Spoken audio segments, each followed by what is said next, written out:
Hello and welcome to my YouTube channel. तो previous video lecture में हम देखा था कि वेक्टर स्पेस का बेसिक इंट्रोडक्शन क्या था, वेक्टर स्पेस होता क्या है, वेक्टर स्पेस की कुछ कंडीशंस होती है, वो कंडीशंस वगैरह हमने देखी थी। तो आज हम इसी वेक्टर स्पेस को आगे बढ़ाते हुए एक एग्जांपल देखेंगे। अगर मेरे पास कोई सेट ऑफ वेक्टर्स दिया रहा तो उसे हम वेक्टर स्पेस कैसे प्रूव करेंगे। तो उसके लिए हमने कुछ कंडीशंस देखी थी। वो कंडीशंस क्या क्या थी? एक तो पहली कंडीशन क्या थी कि जो मेरा सेट रहेगा वी, जो वेक्टर का सेट रहेगा वो अबेलियन ग्रुप होना चाहिए अंडर एडिशन। सेकेंड क्या देखी थी? Alpha dot u plus v become equal to alpha u plus alpha v, ये होना चाहिए। Third, alpha beta dot u become equal to alpha beta dot u होना चाहिए।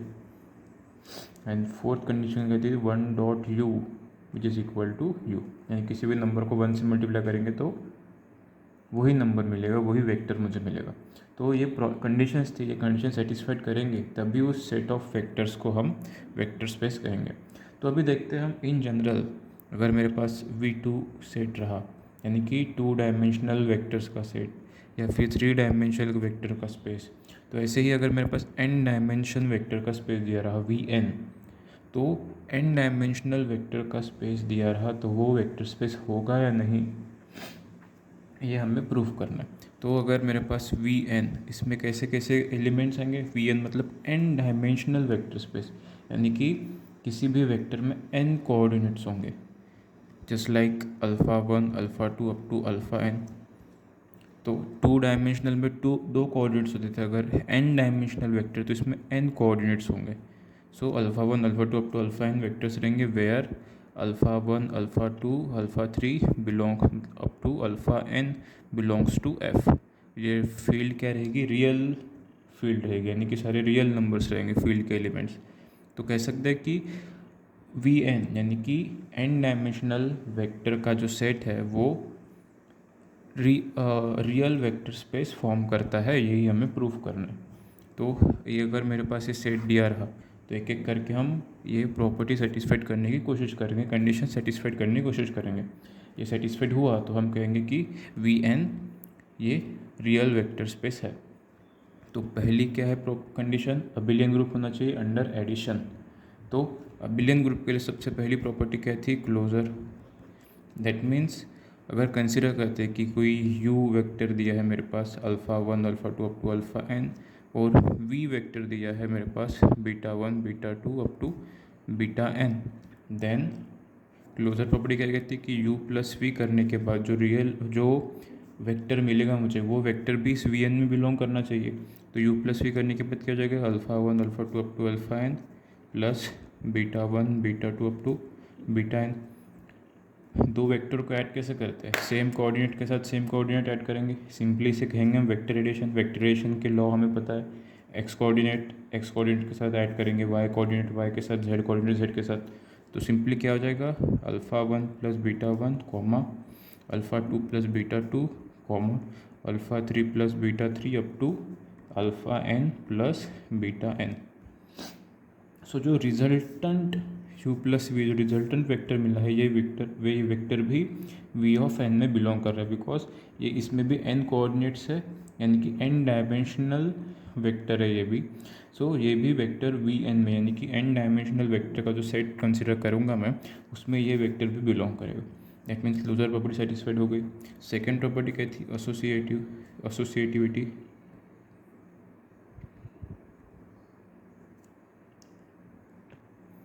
सो एसोसिएटिविटी क्या होता है कि u plus we plus W become equal to you plus we plus W होना चाहिए। ये आप इसी एक तरह से example u v w consider करके सॉल्व करके देख सकते हो, सेम आएगा, because vectors are associative with respect to addition. ये मतलब अलग से प्रूफ करने की ज़रूरत नहीं, आप चाहो तो इस तरह से alpha one alpha two alpha n कोई वेक्टर कंसिडर करके भी प्रूफ कर सकते हो, लेकिन लेंदी होगा इसलिए मैं प्रूफ नहीं करा रहा, क्योंकि बहुत ईजी है, आप समझ सकते हो। ठीक है। थर्ड क्या था? आइडेंटिटी। आइडेंटिटी एलिमेंट क्या होगा? क्या होता है कि किसी भी वेक्टर को ऐसे नंबर के साथ, यानी कि ऐसे वेक्टर के साथ ऐड करने के बाद मुझे सेम वेक्टर मिलेगा, तो उस वेक्टर को मैं कहूँगा आइडेंटिटी एलिमेंट। सो आइडेंटिटी एलिमेंट क्या हो जाएगा इसमें? Zero vector. पता चल रहा है कि यू वेक्टर को किसी जीरो वेक्टर के साथ अगर ऐड करूँगा तो मुझे सेम वेक्टर मिलेगा। That means zero vector is consider as a identity element.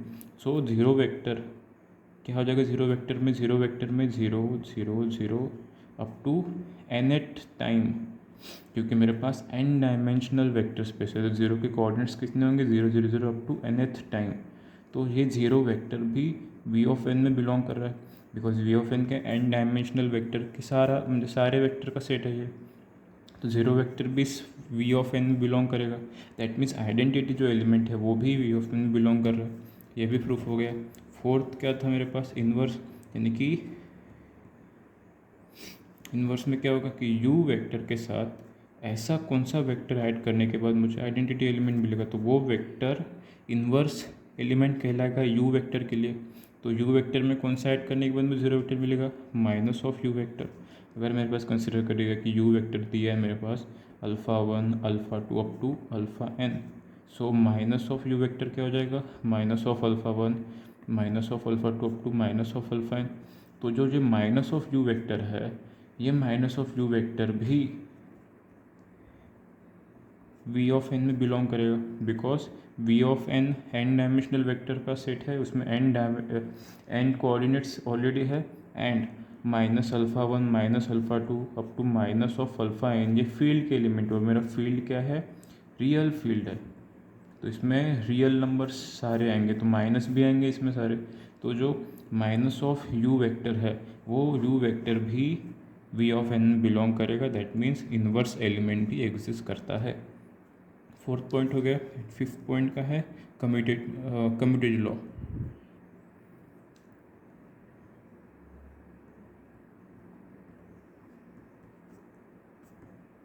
So commutative law का कहता है कि u plus v is equal to v plus u होना चाहिए। तो u v दो वेक्टर कंसिडर करो, एंड वैसे ही हम प्रूव करके दिखा सकते, बिकॉज एडिशन में vectors are commutative with each other. ये आपको प्रूफ करवाने की ज़रूरत भी नहीं है, मतलब आपको कुछ चीज़ें डायरेक्ट पता होनी चाहिए कि vector addition are commutative with each other होता है। तो ये कम्यूटेटिव लॉ भी सेटिस्फाइड करता है। उसके साथ साथ अभी ये तीन v अबिलियन ग्रुप है अंडर एडिशन, ये हमने प्रूफ करके दिखाया है। ये कंडीशन सेटिस्फाइड कर रही है। उसके साथ साथ अभी ये तीन कंडीशन सेटिस्फाइड हो रही है कि नहीं वो चेक करेंगे। सो मेरी सेकेंड कंडीशन क्या थी कि alpha dot u plus v become equal to alpha u plus alpha b होना चाहिए। ठीक है, तो अगर अल्फ़ा स्केलर है मेरे पास, u और v कोई वेक्टर कंसिडर कर लेते हैं, u1 u2 up to un, sorry alpha one alpha two up to alpha n consider कर लो, एंड v कंसिडर कर लेते हैं beta one beta two up to beta n। तो ये मेरे पास अगर दो वेक्टर्स दिए हैं तो उसके हिसाब से alpha dot u plus v की क्या वैल्यू हो जाएगी, देखो अल्फ़ा डॉट यू कितना है, alpha one alpha two up to alpha n plus beta one beta two up to beta n. तो ये मेरे पास हो गया। सो फर्दर प्रोसीड करेंगे तो अल्फ़ा डॉट ऐड करेंगे vector addition simply, alpha one plus alpha two beta one comma alpha two plus beta two up to alpha n plus beta n. ठीक है, अब अल्फ़ा से मल्टीप्लाई कर दो सबको, तो क्या हो जाएगा, alpha dot alpha one plus beta one comma alpha dot alpha two plus beta two comma up to alpha dot alpha n plus beta n. ठीक है, तो इस ब्रैकेट को भी सेपरेट कर दो, क्या हो जाएगा, alpha dot alpha one plus alpha dot beta one comma alpha dot alpha two plus alpha dot beta two up to alpha dot alpha n plus alpha dot beta n. ठीक है, अब इसी को ही मैं सेपरेट करके लिख रहा हूँ, कैसे, alpha one alpha two alpha n की टर्म्स एक तरफ और beta one beta two beta n की तरफ टर्म्स एक तरफ। कैसे, alpha dot alpha one comma alpha dot alpha two up to alpha dot alpha n plus alpha dot beta one comma alpha dot beta two up to alpha dot beta n. कैसे लिखा मैंने ये, simple, जैसे कि हम दो vector को add करते हैं तो सेम कोऑर्डिनेट के साथ सेम कोऑर्डिनेट ऐड करते हैं, तो वही alpha dot alpha one plus alpha dot beta one, वही ये टर्म है। इसी टर्म को मैंने इस तरह से दो वेक्टर्स में स्प्लिट किया है। ठीक है, कर सकता हूँ मैं। तो अभी देखो कि इस टर्म में अल्फ़ा कॉमन है तो अल्फ़ा कॉमन ले सकता हूँ मैं, तो अल्फ़ा कॉमन ले लिया तो कितना आ जाएगा alpha 1 comma alpha 2 up to alpha n। इसमें भी अल्फ़ा कॉमन तो कॉमन ले सकता हूँ, क्या आ जाएगा beta 1 comma beta 2 up to beta n। Okay, so alpha dot alpha 1 alpha 2 up to alpha n का है मेरे पास u वेक्टर है, and alpha dot beta 1 beta 2 up to beta n का है मेरे पास v वेक्टर है। तो इस तरह से हम ये प्रूफ करेंगे कि alpha dot u plus v को ही मैं alpha u plus alpha v लिख सकता हूँ। ये जो कंडीशन थी वो कंडीशन ये सेटिस्फाइड कर रही है। तो मेरी सेकंड कंडीशन थी वो सेकंड कंडीशन भी सेटिस्फाइड हो रही है यहाँ पर। थर्ड कंडीशन क्या थी मेरे पास? थर्ड कंडीशन थी कि alpha dot beta dot u become equal to alpha beta dot u होना चाहिए। ठीक है, तो अगर मेरे पास u वेक्टर को कंसिडर करता हूँ, u वेक्टर क्या कंसिडर करता हूँ मैं alpha 1 alpha 2 up to alpha n। So इसकी वैल्यू क्या हो जाएगी alpha dot beta dot u1 के क्या हो जाएगा alpha 1 alpha 2 up to alpha n। So alpha dot beta से मल्टीप्लाई कर दो तो beta alpha 1 comma beta alpha 2 up to beta alpha n आ जाएगा। अल्फ़ा से भी मल्टीप्लाई कर दो कितना आ जाएगा alpha dot beta dot alpha 1 comma alpha dot beta dot alpha 2 up to alpha dot beta dot alpha n आ जाएगा। अब यहाँ पे मैं यहाँ पे अल्फ़ा बीटा को कॉमन लेके ब्रैकेट में लगा सकता हूँ, बिकॉज अल्फ़ा बीटा और अल्फ़ा 1 अल्फ़ा 2 अल्फ़ा n ये सारे क्या है स्केलर्स है। और स्केलर्स या फिर मतलब जो स्केलर्स होते हैं वो मतलब कम्यूटेटिव होते हैं अंडर मल्टीप्लिकेशन है कि टू इंटू थ्री करो या 3 इंटू 2 करो, सेम ही बात है। सो अल्फ़ा बीटा को कॉमन निकाल के मैं सेम ब्रैकेट में लिख रहा हूँ तो कैसे हो जाएगा अल्फ़ा डॉट बीटा कॉमन है सेम ब्रैकेट में एंड बाद में सारे alpha 1 alpha 2 up to alpha n। So alpha dot beta और अल्फ़ा 1 अल्फ़ा 2 अल्फ़ा n का है मेरे पास u वेक्टर दिया हुआ है। सो यही प्रूफ करना था हमें कि alpha dot beta dot u vector is equal to alpha dot beta dot u vector. तो ये मेरे पास थी थर्ड कंडीशन जो कि सेटिस्फाइड हो रही है। फोर्थ कंडीशन क्या थी मेरे पास? फोर्थ कंडीशन दी थी कि 1 dot u vector become equal to u vector. तो ये तो कंडीशन सेटिस्फाइड करेगी, u वेक्टर कोई alpha 1 alpha 2 alpha n consider करेंगे तो उसके बाद 1 से मल्टीप्लाई करने के बाद मुझे वही वेक्टर मिलेगा। तो इस तरह से Vn अगर कोई भी मेरे पास alpha 1 up to alpha n where alpha 1 alpha 2 up to alpha n are the elements of field, तो अगर मेरे पास n डायमेंशनल वेक्टर स्पेस रहा तो वो n डायमेंशनल वेक्टर्स मतलब जो n डायमेंशनल वेक्टर का सेट रहा वो वेक्टर स्पेस बनाएगा। तो इस तरह से हम प्रूफ करेंगे। ठीक है, ये सारे कंडीशन सेटिस्फाइड करने के बाद abelian group under addition second ये कंडीशन थी, थर्ड ये कंडीशन थी एंड फोर्थ ये कंडीशन थी।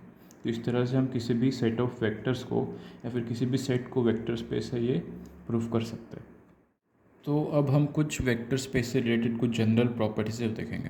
अगर मेरे पास कोई वेक्टर स्पेस दिया रहा उसमें एलिमेंट्स कुछ दे रहे u1 u2 up to un तक वेक्टर्स दे रहे एंड कोई फील्ड दिया रहा जो कि रियल फील्ड है। सो v ऑफ f अगर कोई वेक्टर का वेक्टर स्पेस दिया है उस मेरे पास तो उसमें कुछ जनरल प्रॉपर्टीज़ हम देखेंगे और उसे प्रूफ करेंगे। ठीक है, तो पहली प्रॉपर्टी कहती है कि alpha dot zero vector become equal to zero vector, कि ज़ीरो वेक्टर अगर दिया है मेरे पास उसके साथ अगर कोई भी स्केलर से मल्टीप्लाई करूँगा तो मुझे हमेशा ज़ीरो वेक्टर ही मिलेगा। यही है मेरी पहली प्रॉपर्टी। इसे प्रूफ कैसे करेंगे हम कि अल्फ़ा डॉट ज़ीरो वेक्टर, तो मैं ज़ीरो वेक्टर इसी ज़ीरो वेक्टर को कैसे लिख सकता हूँ ज़ीरो प्लस ज़ीरो वेक्टर लिख सकता हूँ मैं। ऑब्वियसली ज़ीरो को हम ही ज़ीरो प्लस ज़ीरो लिख सकता हूँ, कोई प्रॉब्लम नहीं। सो alpha dot zero vector distributive law apply करूँगा मैं क्योंकि v of f is a vector space already दिया है तो डिस्ट्रीब्यूटिव प्रॉपर्टी सेटिस्फाइड करेगा, ऑलरेडी हमने कंडीशंस में देखी थी। सो alpha dot zero vector plus alpha dot zero vector और लेफ्ट हैंड साइड में alpha dot zero vector already है। इसी अल्फ़ा डॉट ज़ीरो वेक्टर को मैं alpha dot zero vector plus zero vector लिख सकता हूँ। किसी भी वेक्टर में ज़ीरो वेक्टर ऐड करने के बाद मुझे वही वेक्टर मिलता है, आइडेंटिटी लॉ। और v ऑफ f ये मेरा वेक्टर स्पेस है तो अबेलियन भी रहेगा और अबेलियन है तो आइडेंटिटी एलिमेंट जीरो वेक्टर है, तो उस वजह से किसी भी वेक्टर में जीरो वेक्टर ऐड करने के बाद मुझे वही वेक्टर मिलेगा। तो मैं अल्फ़ा डॉट जीरो वेक्टर को ही alpha dot zero vector plus zero vector लिख सकता हूँ मैं। राइट हैंड साइड में alpha dot zero vector plus alpha dot zero vector तो एज इट इज़ रहेगा।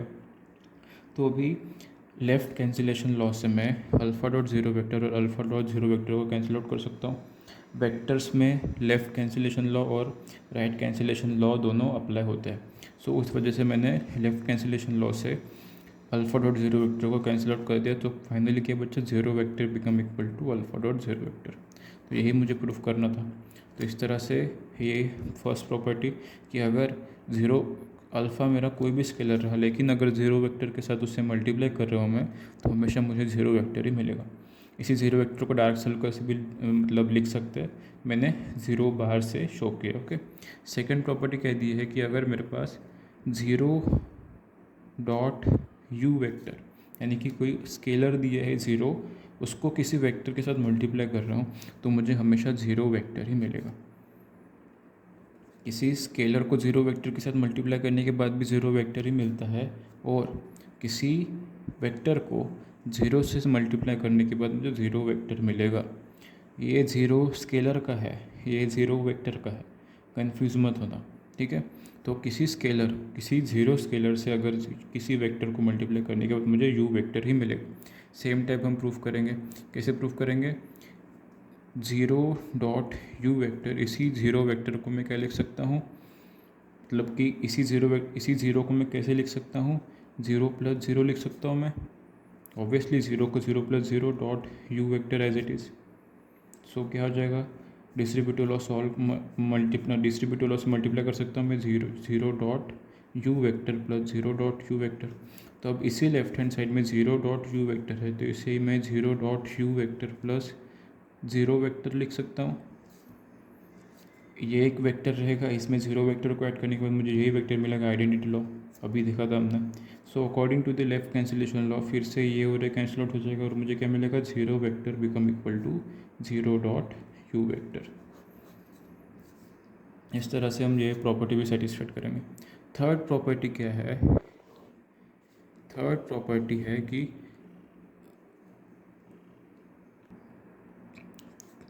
प्रॉपर्टी है कि minus of alpha into u is equal to minus of alpha dot u vector. मेरे पास अल्फ़ा और you, कोई एक अल्फ़ा स्केलर दिया है और यू वेक्टर दिया है, तो minus of alpha into u vector is equal to minus of alpha dot u vector. So ये मुझे प्रूफ करना है। तो मैंने अभी सेकंड प्रॉपर्टी देखा था। सेकंड प्रॉपर्टी के अकॉर्डिंग क्या था कि zero dot u vector zero vector के बराबर होता है। अभी देखा था, इसी सेकंड प्रॉपर्टी का हम यूज़ करेंगे इसको प्रूफ करने के लिए। तो इसी ज़ीरो को मैं alpha plus of minus of alpha लिख सकता हूँ। अगर किसी भी नंबर को उसी के निगेटिव नंबर से, निगेटिव क्वांटिटी से अगर मैं ऐड करता हूँ, तो मुझे ज़ीरो ही मिलेगा हमेशा। 5 में -5 को ऐड करूँगा, 2 में -2 को, a में -a को ऐड करूँगा, यानी कि किसी भी नंबर का निगेटिव नंबर अगर उसमें ऐड करता हूँ तो मुझे ज़ीरो ही मिलता है हमेशा। तो वही किया मैंने कि अल्फ़ा कंसिडर किया, अल्फ़ा का निगेटिव पार्ट कंसिडर किया जो कि है माइनस अल्फ़ा। तो अल्फ़ा प्लस माइनस अल्फ़ा कितना हो जाएगा, ज़ीरो ही हो जाएगा, वही लिखा है मैंने। इंटू यू वेक्टर, तो हमेशा मुझे ज़ीरो वेक्टर ही मिलेगा। मल्टीप्लाई कर दो, क्या हो जाएगा, alpha u plus minus of alpha into u vector become equal to zero vector. अब यहाँ फिर से ऑब्जर्व करो कि अल्फ़ा यू में कुछ तो भी मैंने ऐड करने के बाद मुझे ज़ीरो वेक्टर मिला। किसी नंबर में अगर कौन सा नंबर ऐड करने के बाद मुझे ज़ीरो मिलता है, उसी का negative term, that means minus of alpha dot you is a negative part of alpha you होना चाहिए, है ना। अकॉर्डिंग टू दिस इक्वेशन ये जो टर्म है वो अल्फ़ा यू का निगेटिव पार्ट होना चाहिए। बट सेकेंड इक्वेशन से नाम देते थे, बट अल्फ़ा यू का निगेटिव पार्ट क्या हो जाएगा, minus of alpha u. Agree with me, a का निगेटिव पार्ट माइनस से होता है, तो अल्फ़ा यू का निगेटिव पार्ट क्या होता है, minus of alpha u. Minus of alpha u is a negative part of alpha u. ये एक्चुअल में होना चाहिए, बट इक्वेशन के according minus of alpha dot you is a negative part of alpha you दिखा रहा है, मतलब हमने मतलब शो हो रहा है। दैट मीन्स एक ही नंबर के दो निगेटिव पार्ट कैसे हो सकते हैं, दैट मीन्स ये टर्म और ये टर्म दोनों इक्वल होने चाहिए। That means minus of alpha dot u vector become equal to minus of alpha dot u vector. So इस तरह से ये जो थर्ड प्रॉपर्टी हम सेटिस्फाइड करेंगे, प्रूव करेंगे। ओके, तो अभी हम देखते हैं फोर्थ प्रॉपर्टी। तो फोर्थ प्रॉपर्टी क्या कहती है कि अगर मेरे पास alpha dot u vector become equal to zero vector दिया है, अगर मेरे पास ऐसा दिया है, इसका मतलब क्या, एक तो अल्फ़ा इक्वल टू ज़ीरो होगा और यू वेक्टर ज़ीरो वेक्टर के बराबर होगा। कंफ्यूज मत होना, ये स्केलर का ज़ीरो इस तरह से लिखेंगे, वेक्टर का ज़ीरो वेक्टर रहेगा। तो अगर alpha dot u vector become equal to zero ऐसा अगर इक्वेशन कहीं दिया है, इसका मतलब क्या है कि अल्फ़ा इक्वल टू ज़ीरो होगा या फिर u vector become equal to zero होगा। तो प्रूफ करेंगे, कैसे प्रूफ करेंगे? तो हमने यहाँ इन दो प्रॉपर्टी से देख लिया हमने, फर्स्ट और सेकंड प्रॉपर्टी से, कि अगर यू वेक्टर ज़ीरो रहा तो भी मुझे ज़ीरो वेक्टर ही मिलता है, और अगर अल्फ़ा ज़ीरो रहा तो भी मुझे ज़ीरो वेक्टर ही मिलता है। सो फ्रॉम 1 एंड 2 से मैंने जो प्रूफ कर लिया कि alpha is equal to zero और यू वेक्टर अगर ज़ीरो रहा, इट इम्प्लाइज दैट कि अल्फ़ा डॉट यू वेक्टर हमेशा ज़ीरो वेक्टर के ही बराबर रहेगा। लेकिन उसका कॉन्वर्स भी देखना है मुझे, कि अगर जो कॉन्वर्स देखते हैं कि alpha is equal to zero रहा तो zero dot u vector become equal to zero vector मुझे मिलता है ये फ्रॉम 2 से, इससे फ्रॉम 2 से तो मैंने प्रूफ कर लिया है, मतलब पता है मुझे। लेकिन क्या होगा जब alpha not equal to zero रहेगा? तब alpha not equal to zero रहने अगर रहेगा तो यू वेक्टर को ज़ीरो वेक्टर के बराबर होना ही चाहिए। कंडीशन ही वो है मेरे पास, प्रूफ ही वो करना है कि अगर अल्फ़ा ज़ीरो रहा या फिर यू वेक्टर ज़ीरो वेक्टर के बराबर होना चाहिए। तो अगर alpha is not equal to zero रहा तो यू वेक्टर को ही ज़ीरो वेक्टर होना चाहिए इस कंडीशन को सेटिस्फाइड करने के लिए, यही मुझे प्रूफ करना है। तो अल्फ़ा अगर नॉट इक्वल टू ज़ीरो दिया है तो इसे मैं कैसे लिख सकता हूँ? Alpha dot u vector become equal to zero vector. मैं क्या कहता हूँ कि अल्फ़ा इन्वर्स से दोनों तरफ मल्टीप्लाई कर देता हूँ, लेफ़्ट साइड से मल्टीप्लाई करता हूँ। क्या हो जाएगा? देखो, alpha inverse alpha dot u vector is equal to alpha inverse zero vector, alpha inverse into zero vector. So क्या हो जाएगा? According to the vector space v of F क्या वेक्टर स्पेस है? वेक्टर स्पेस में हमने मतलब वो condition में प्रॉपर्टी देखी थी, अल्फ़ा क्या देखी थी प्रॉपर्टी कि alpha dot beta dot u vector become equal to alpha dot beta into u vector. देखा था ये प्रॉपर्टी हमने, कंडीशन सेटिस्फाइड करी थी तभी ये वेक्टर स्पेस बना था। तो अभी ये ब्रैकेट को इसी प्रॉपर्टी के अकॉर्डिंग ब्रैकेट सेपरेट कर दो, क्या हो जाएगा? Alpha inverse dot alpha into u vector, और किसी भी वेक्टर को ज़ीरो वेक्टर के साथ मल्टीप्लाई करने के बाद मुझे क्या मिलता है? किसी भी स्केलर को ज़ीरो वेक्टर के साथ मल्टीप्लाई करने के बाद मुझे क्या मिलता है? ज़ीरो वेक्टर ही मिलता है। तो सिंपली यहाँ पे ज़ीरो वेक्टर ही लिख दूंगा मैं। अल्फ़ा इन्वर्स इंटू अल्फ़ा क्या हो जाएगा? 1, और 1 into u vector become equal to zero. तो 1 इंटू यू वेक्टर कितना हो जाएगा? यू वेक्टर है। ये भी हमने कंडीशन वेक्टर स्पेस जब प्रूफ किया था तब ये कंडीशन भी हमने देखी थी। सो मतलब 1 dot u vector is equal to u vector, ये भी कंडीशन दी थी। तो इस अकॉर्डिंग क्या आ गया मेरे पास? U vector become equal to zero vector. That means अगर अगर अल्फ़ा मेरे पास नॉट इक्वल टू ज़ीरो रहा तो यू वेक्टर की वैल्यू ज़ीरो वेक्टर के बराबर होगी। तो ये मेरी थी फोर्थ प्रॉपर्टी। तो ये थी चार प्रॉपर्टी। अभी देखते फिफ्थ प्रॉपर्टी। फिफ्थ प्रॉपर्टी कहती है कि alpha dot u vector minus v vector को ही मैं alpha dot u vector minus alpha dot v vector भी लिख सकता हूँ। तो प्रूफ कैसे करेंगे? इसी को मैं alpha dot u vector plus minus of v vector लिख सकता हूँ, ठीक है। So alpha dot u vector distributive law plus alpha dot minus of v vector. So alpha u vector minus of alpha v vector, जो vector का minus sign सामने आ जाएगा। सो इस तरह से हम इस फिफ्थ प्रॉपर्टी को भी प्रूव करेंगे। सो ये थी कुछ जनरल प्रॉपर्टीज़। फर्स्ट प्रॉपर्टी कहती कि अगर कोई वेक्टर ज़ीरो रहा तो भी अल्फ़ा डॉट ज़ीरो वेक्टर ही मिलेगा मुझे। अगर कोई स्केलर ज़ीरो रहा तो भी zero dot u vector zero vector की बराबर रहेगा। थर्ड प्रॉपर्टी कहती कि minus alpha dot u vector become equal to minus of alpha dot u vector होगा। फोर्थ प्रॉपर्टी कहती है कि अल्फ़ा डॉट यू वेक्टर अगर ज़ीरो वेक्टर हो तो एक तो अल्फ़ा ज़ीरो होना चाहिए या फिर यू वेक्टर ज़ीरो वेक्टर के बराबर होगा। एंड फिफ्थ प्रॉपर्टी कहती है कि alpha dot u minus v become equal to alpha u minus alpha v होगा। तो ये थी कुछ जनरल प्रॉपर्टीज़। वेक्टर स्पेस की। आई होप आपको वीडियो लेक्चर समझ में आएगा। मिलते हैं नेक्स्ट वीडियो लेक्चर में। बाय।